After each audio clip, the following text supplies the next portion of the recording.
When Brannon Braga and Ronald D. Moore were writing Star Trek Generations, they had a laundry list of requirements that they had to incorporate into the story, including James T. Kirk and the destruction of the Enterprise D. So, to some degree, they were limited with what they were able to do with this film.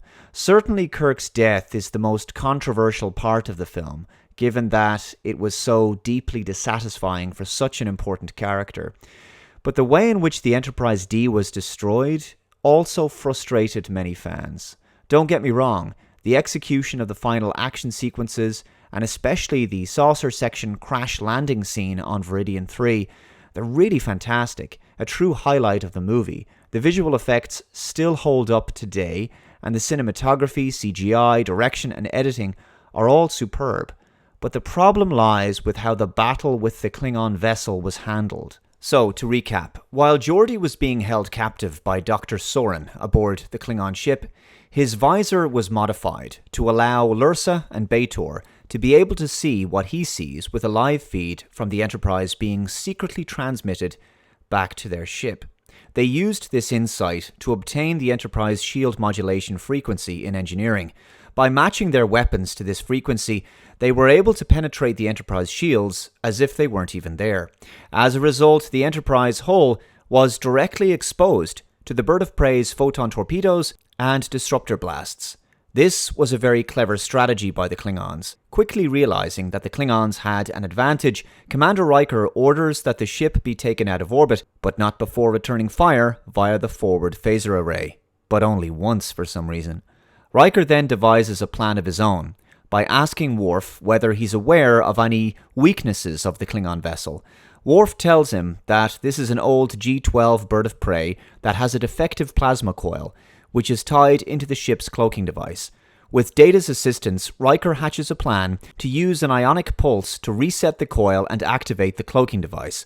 As the Bird of Prey begins to cloak, its shields will drop and the Enterprise will have a small window of opportunity to fire a spread of photon torpedoes and destroy it. And so Data, who for some reason has to do this ionic pulse thing from the other side of the bridge, I guess for drama purposes for the action sequence, locks on the plasma coil and the Bird of Prey begins to cloak. Now, despite Riker asking Worf to prepare a spread of photon torpedoes, only one torpedo is launched from the rear of the Enterprise.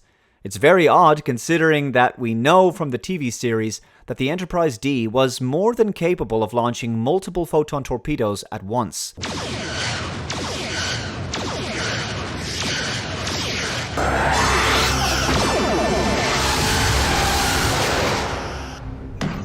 We missed! Again, it appears that drama is chosen over practicality. Despite saying that the Klingon vessel will have 2 seconds of vulnerability while their shields are down during the cloaking process, We'll have 2 seconds of vulnerability, Mr. Data. Lock on the plasma coil. No problem! the Klingons actually have about 18 seconds in which to avoid the incoming torpedo. The music is great, the direction is wonderful, visually it all looks like a quality action sequence. It just doesn't make any sense or follow any logical consistency or even consistency within the lines being delivered. Riker asked for a spread of photon torpedoes. Mr. Worf, prepare a spread of photon torpedoes. We have to hit them the instant they begin to cloak. I shall. Worf only fires one. Fire.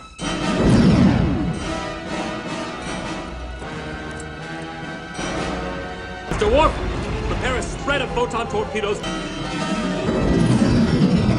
Prepare a spread of photon torpedoes. Spread of photon torpedoes. Klingon vessels don't take very long to cloak. We even hear the cloaking sequence begin when the Klingon officer yells about how they're suddenly cloaking. We are cloaking! What? Our shields are down! 8 whole seconds go by before Riker gives the order to fire. We are cloaking! What? Our shields are down! Fire. It simply doesn't take 8 seconds for a Bird of Prey to cloak.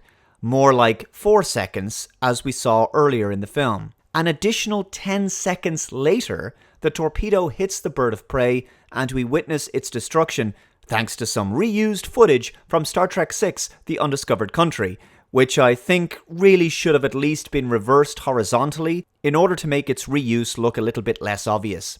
Anyway, later in engineering, Geordi reports a coolant leak due to the attack, and from there, a warp core breach becomes inevitable. The crew are evacuated from the star drive to the saucer section, and when the star drive explodes, the shockwave pushes the saucer section towards the planet, where it crash lands in spectacular fashion.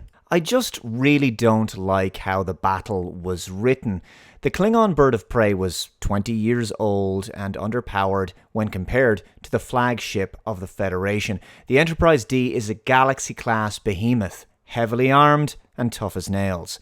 It had been in much worse scrapes than this throughout the TV series, and of course it had destroyed birds of prey in the past with a bit more efficiency than in Generations.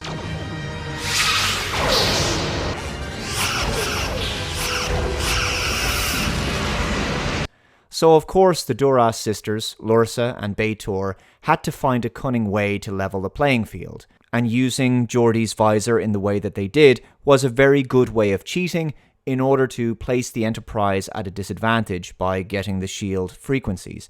But still, compromised shields or not, the Enterprise D had more than enough weaponry to be able to fire continuously at the bird of prey until it was blown to pieces. But if the writers still wanted to proceed with destroying the Enterprise the way they did, what they should have done is at least given Worf a line about how the bird of prey had damaged some of the phaser arrays, or maybe the guidance systems were offline due to the constant torpedo bombardment.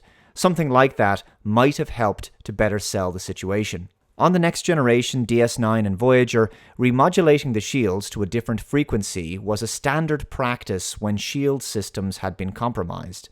For some reason, this was not done during the Enterprise D's final battle at Veridian 3. It would have immediately resolved the problem, of course.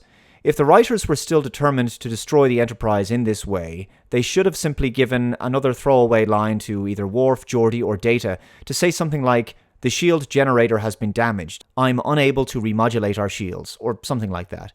That could have at least resolved this inconsistency. Overall, the action sequence still works fairly well, and it's entertaining enough. It's just filled with glaring issues and inconsistencies that generally frustrate fans. The Enterprise D was very much loved by fans during its 7 years on the Next Generation, and I think, given everything it went through, it deserved a much better final farewell than what it received in Star Trek Generations.